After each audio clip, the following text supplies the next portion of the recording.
नमस्कार दोस्तों, स्वागत है आप सभी का मेरे यूट्यूब चैनल माइके मिन में।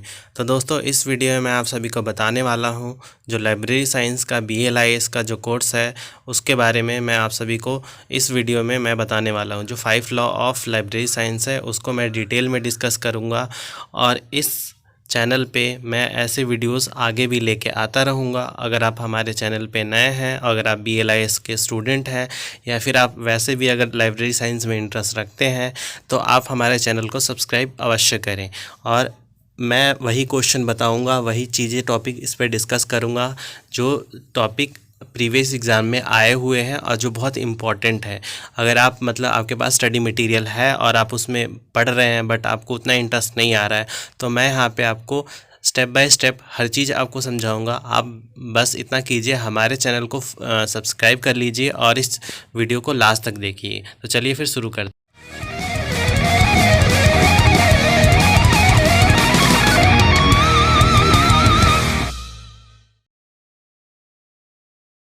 तो इस वीडियो में लाइब्रेरी साइंस का जो ये चैप्टर है लॉज ऑफ लाइब्रेरी साइंस, इसको मैं इसमें डिटेल में बताने वाला हूँ। जो 5 लॉज जो डॉक्टर SN रंगनाथन साहब ने जो दिया था उसको मैं इसमें बताऊँगा। तो देखिए, इन्होंने 5 लॉ दिए थे, मैं इसको डिटेल में बताऊंगा और उसके इम्प्लीकेशन भी आपको बताऊंगा जो कि बहुत इम्पोर्टेंट है, और मैं वही चीज़ें बताऊंगा जो एग्ज़ाम में आएंगे। तो कृपया करके वीडियो को लास्ट तक देखिएगा ताकि आपको अच्छे से नॉलेज हो सके कि क्या है और कैसे है। इस सीरीज़ में मैं आगे भी और भी वीडियो लेके आ रहा हूँ, तो हमारे चैनल को आप सब्सक्राइब अवश्य करें ताकि आने वाले जो हमारे वीडियोज़ हैं उसके आपके नोटिफिकेशन साथ में मिलता रहे। तो चलिए फिर शुरू करते हैं। ये देखिए, ये 5 लॉ ऑफ इन्होंने दिया था लाइब्रेरी साइंस का। जो पहला लॉ है वो बोलता है बुक आर फॉर यूज़। जो बुक होता है वो यूज़ करने के लिए होता है, इन्होंने इस लॉ में बोला है। तो यहाँ पे इसका मतलब क्या है कि जो बुक है वो बुक जो यूज़ करने के लिए होता है और उसको एज अ शो पीस नहीं रखा जाता है। पहले के ज़माने में क्या होता था, जो स्टार्टिंग का डेज था उस टाइम में बुक इतना प्रचलन में नहीं था, तो बुक को एज अ डेकोरेटिव मटेरियल समझते थे, उसको एज अ शो पीस की तरह घर में रखते थे और उसको यूज़ नहीं करते थे। पर अब उन्होंने ये लॉज दिए तो उन्होंने क्या बोला कि जो बुक है वो यूज़ के लिए है।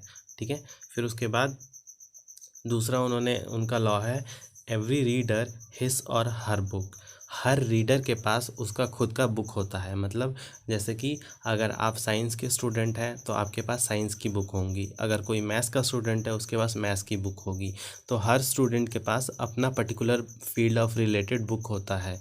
अगर कोई मेडिकल से रिलेटेड है तो उसके पास मेडिकल की बुक होगी। तो इसी तरीके से वेरिएंट लेवल ऑफ लोग होते हैं जिनके variant level of study material होता है और वो उन्हीं को प्रेफर करते हैं। ठीक है, चलिए फिर आगे वाले पे चलते हैं। Third law of library science के एवरी बुक इट्स रीडर। अब जैसे कि उन्होंने पहले सेकेंड लॉ में बोला कि हर रीडर के पास अपनी बुक होती है, वैसे ही उन्होंने थर्ड लॉ में बोल दिया कि हर बुक के भी कोई ना कोई रीडर होता है। जैसे कि आप लाइब्रेरी में गए होंगे, अपने स्कूल के लाइब्रेरी या कॉलेज के लाइब्रेरी, तो आपने उन्हें वहाँ पे देखा होगा कि बहुत सारी बुकें हैं जो ऐसे ही पड़ी हुई हैं, पर वो बुक ऐसे ही नहीं पड़ी होती, उसका हर बुक का कोई ना कोई रीडर होता है। जैसे कहते हैं ना, आवश्यकता आविष्कार की जननी होती है। तो इसी प्रकार जब भी बुक की ज़रूरत पड़ती है तभी बुक लिखा जाता है, ऐसे ही कोई भी बुक नहीं लिख देता।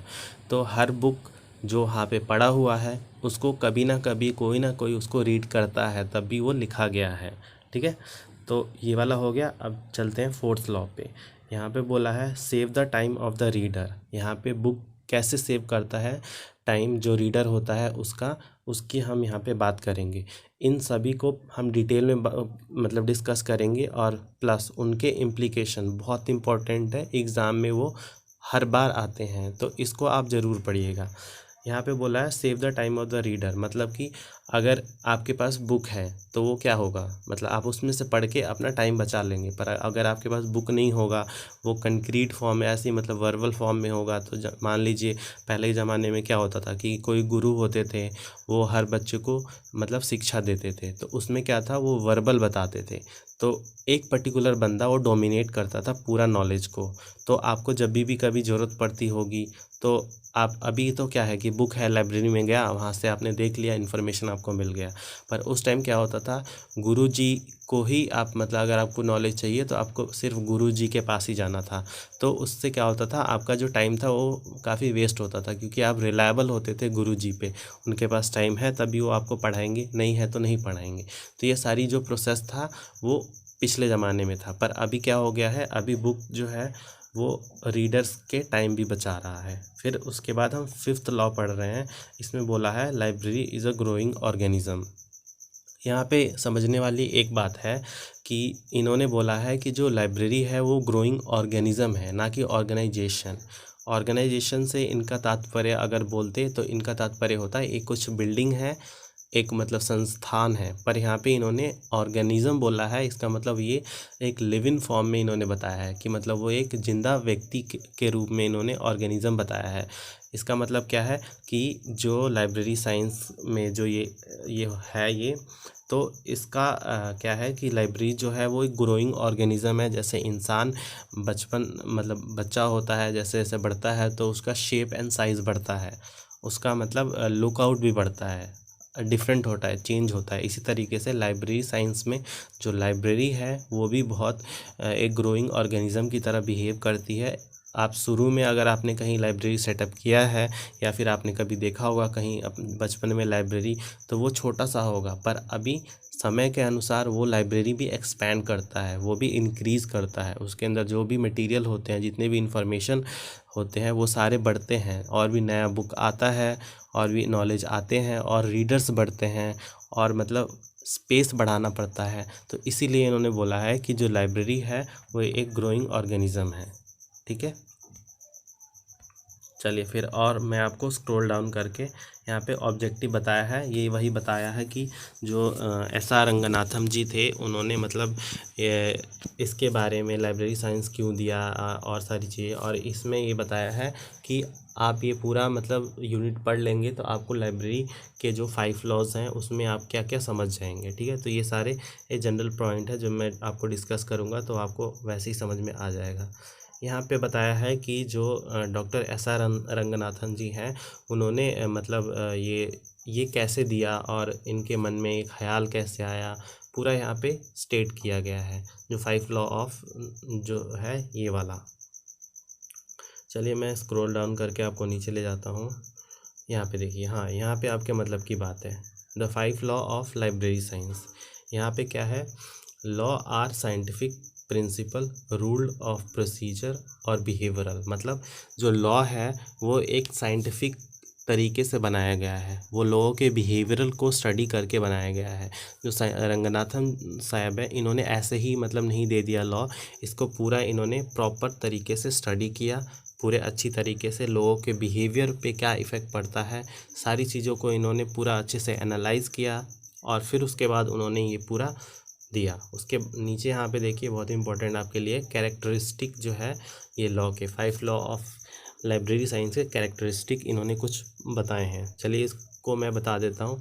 इस कैरेक्टरिस्टिक में इन्होंने जो बताया है वो है कि जो ये लॉ है वो बहुत सिंपल है। ठीक है, ये सिंपल है और बहुत कुछ शब्दों में बहुत सारी बातें कह जाता है। तो इन्होंने एक तो ये बताया है, उसके बाद इन्होंने बताया है कि जो इसमें जो भी इन्होंने बातें की है वो जनरल है। मतलब ऐसा नहीं है कि कोई साइंटिफिक आके उसको पढ़े और तभी आपको समझ में आए। एक लेमन लैंग्वेज में लिखा गया है, लेमन लैंग्वेज में समझाया गया है। तो कोई भी व्यक्ति जो लाइब्रेरी साइंस में इंटरेस्ट रखता है वो इसको रीड करेगा तो उसको समझ में आ जाएगा ये सारे लॉज। चलिए फिर उसके नीचे और इन्होंने बताया है कि इसमें इन्होंने जनरल स्टडी की बात की है। ठीक है, ये देखिए, ये मैंने आपको बता दिया कि इन्होंने मतलब सिंपल और नंबर फ्यू है। फिर उन्होंने यहाँ पे बोला है कि ये जनरल इन नेचर है। फिर उन्होंने बोला है द सब्जेक्ट इज़ जनरल, इन्होंने जो भी इसमें बातें की है वो भी सारी जनरल है।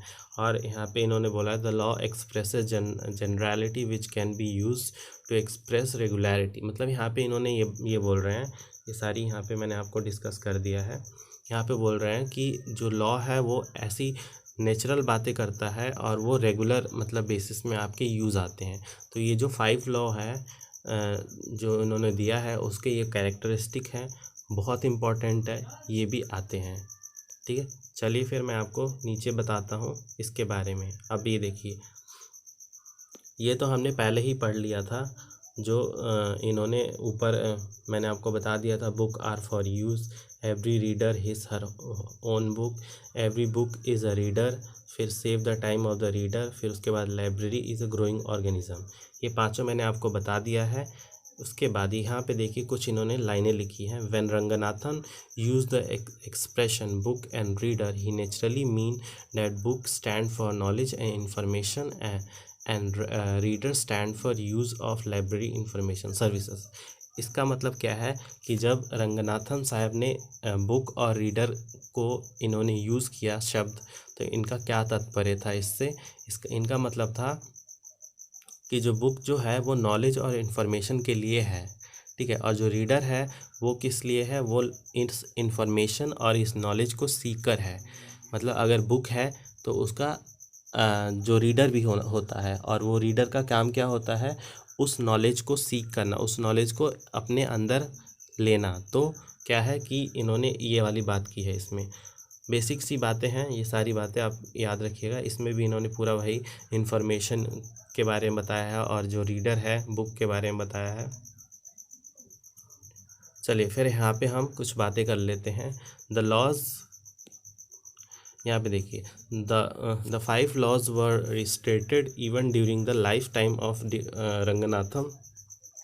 इन्होंने यहाँ पे क्या बोला है, document information are for use. पहले डॉक्यूमेंट, जो मतलब पहला वाला जो लॉ है कि जो ये है information are for use, information जो है वो यूज़ के लिए है और उसको हमें यूज़ करना चाहिए। दूसरा, every user his her document. यहाँ पे उन्होंने बोला था डॉक्यूमेंट, यहाँ पे इन्फॉर्मेशन है। जैसे पहले में उन्होंने बोला था कि जो एवरी रीडर है उसके पास उसकी बुक होती है, पर यहाँ पे उन्होंने डॉक्यूमेंट शब्द का इस्तेमाल किया है, इन्फॉर्मेशन जैसे शब्दों का इस्तेमाल किया है। ठीक है, चलिए फिर हम पहले लॉ को यहाँ पे डिस्कस कर लेते हैं। ये ऊपर पूरा मैंने आपको बता दिया है, तो मैं आपको यहाँ से बताता हूँ। वैसे तो ये भी बता दिया है मैंने। Laws, first law, book are for use. By using first law book are for use, you are prompt to think that it is a self-evident truth or simple treatment when does not merit serious consideration and comprehension, but on मतलब यहाँ पे वही बात की है कि जो book है वो यूज़ के लिए है। अगर आप मतलब जैसे कि मान लीजिए पुराने ज़माने का बुक है, जैसे पहले मिडिएबल एंड एंशिएंट टाइम की जो बुकें होती हैं उसको उस बुक को अभी हम यूज़ नहीं करते, ठीक है, तो उसको हम नहीं बोलेंगे कि वो बुक जो है वो यूज़ के लिए है। तो जो बुकें जो आपके लाइब्रेरी में जो एकेडमिक पर्पस के लिए होती हैं वो यूज़ के लिए होती हैं और ना कि शोकेस के लिए, ठीक है। यहाँ पे बोला है इन्होंने, देखिए यहाँ पे medieval libraries were an example of, मतलब इन्होंने बोला है कि जो मिडिएवल लाइब्रेरीज होती थी उसमें क्या होता था कि बुक जो होती थी, एक बुक कोई लिख देता था और उसको बिल्कुल ही मतलब सजा के रखते थे, उसको छूना नहीं है, क्योंकि वो बुक इतनी मतलब इतना लाइट वेट होता था उसमें, मतलब उसको बार बार अगर कोई यूज़ करे, उसके जो मतलब जो पेजेस बनते थे वो भी बहुत ही सॉफ्ट डेलिकेट होता था। तो क्या है कि पर अभी ऐसा नहीं है। अभी क्या है कि बुकें जो अभी बन रही हैं वो सारी बुकें बहुत अच्छी तरीके से बाइंडिंग की जाती है, बहुत अच्छी तरीके से उसमें मतलब जो मटेरियल यूज़ किया जाता है ताकि आप उसको बार बार यूज़ करें, फिर भी उसका मतलब उसमें से जो शब्द है वो फेड अवे ना हो, ठीक है। तो ये सारी बातें इसमें की गई हैं। चलिए फिर नीचे चलते हैं। सबसे इम्पॉर्टेंट चीज़ है यहाँ पे इम्प्लीकेशन। मैं आपको बता देता हूँ इम्प्लीकेशन, क्योंकि ये लॉज तो आप खुद वैसे भी समझ लेंगे। चलिए इम्प्लीकेशन को पढ़ते हैं। Let us now examine the implication of the first law in the function of library science. The implication.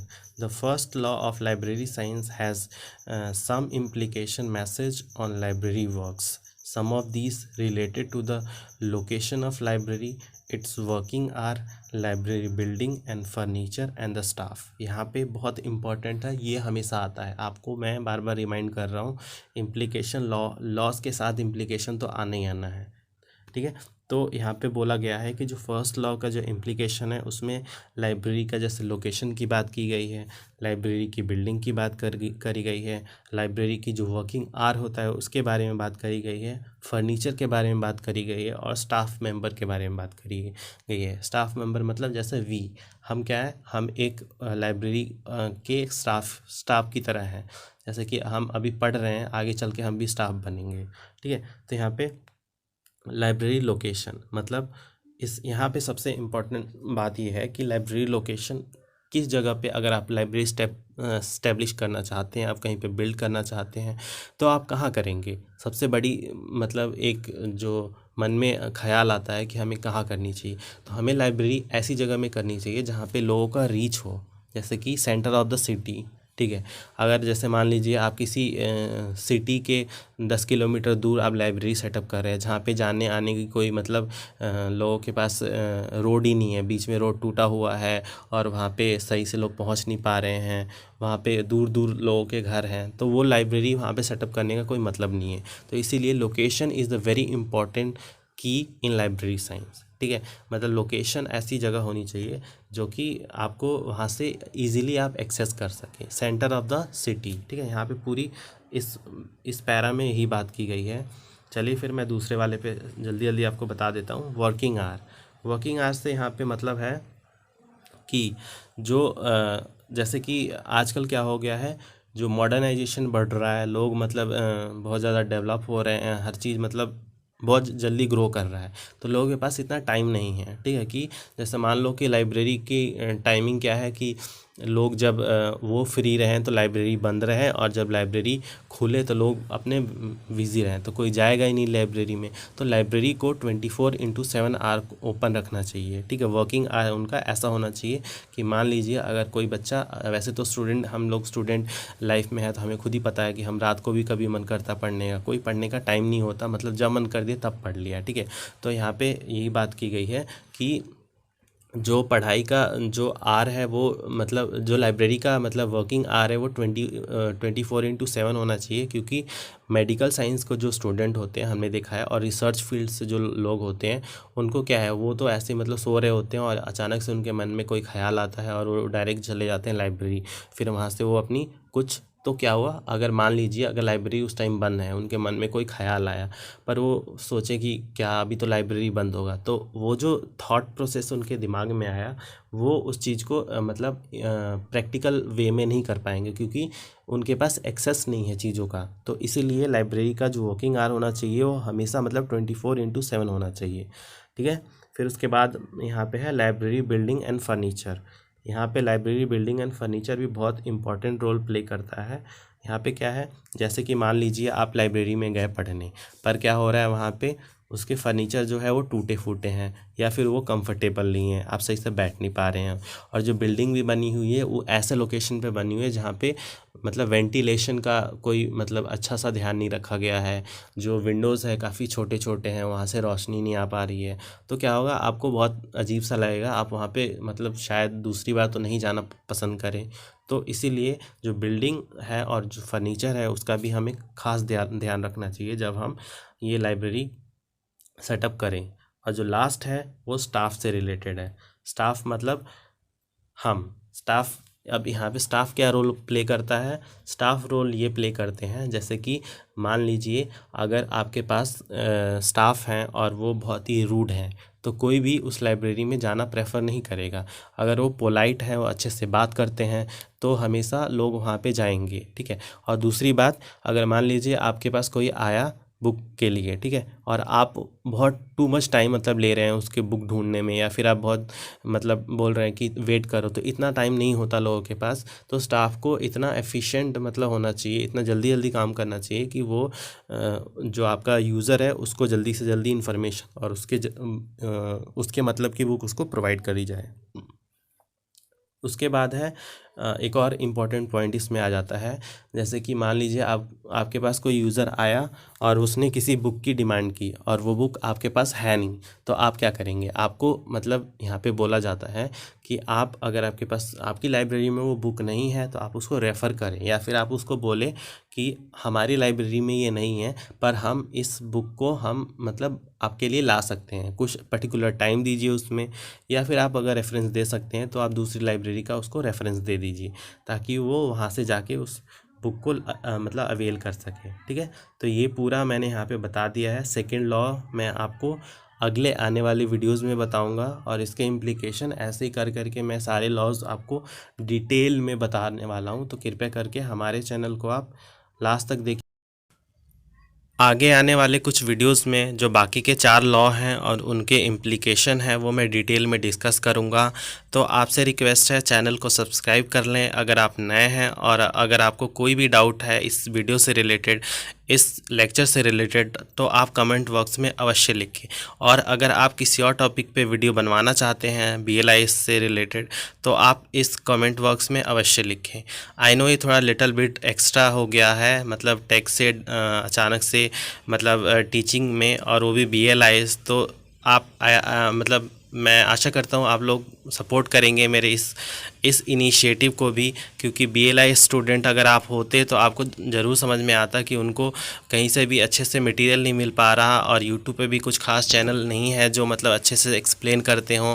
तो ये चैनल जो है उसमें ये मतलब वीडियो बनाने का मेरा मोटिव ही यही था कि उन बच्चों को हेल्प हो सके जिनके पास स्टडी मटेरियल नहीं है, और जिनके पास है भी तो वो इतना बोरिंग है कि वो खुद नहीं पढ़ना चाहते।